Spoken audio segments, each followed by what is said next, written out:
بسم الله الرحمن الرحيم تبارك الذي بيده الملك وهو على كل شيء قدير الذي خلق الموت والحياة ليبلوكم أيكم أحسن عملا وهو العزيز الغفور الذي خلق 7 سماوات طباقا ما ترى في خلق الرحمن من تفاوت فارجع البصر هل ترى من فطور ثم ارجع البصر كرتين ينقلب إليك البصر خاسئا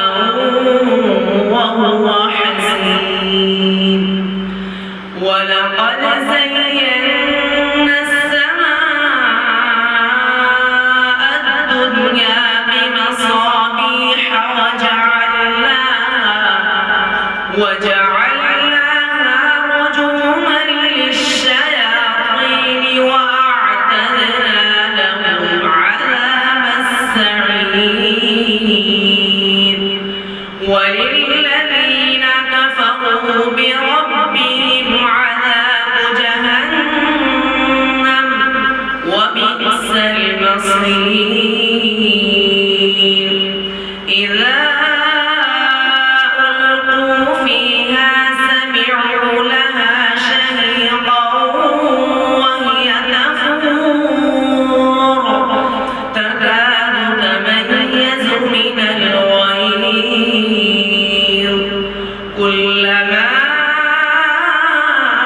ألقي فيها فوج سألهم خزنتها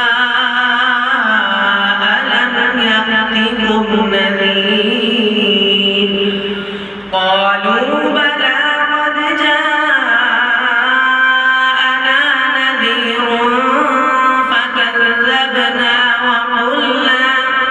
فكذبنا وقلنا ما نزل الله من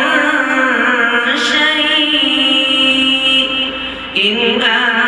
أنتم إلا في ضلال كبير وقالوا لو كنا نسمع أو نعقل ما كنا في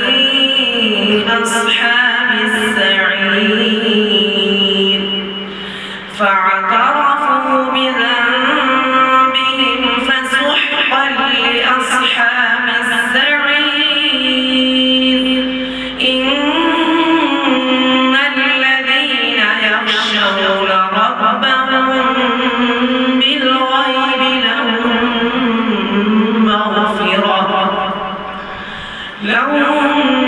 مغفرة وأجر كبير وأسروا قولكم أو اجهروا به إنه عليم بذات الصدور ألا يعلم من خلق وهو اللطيف الخبير صدق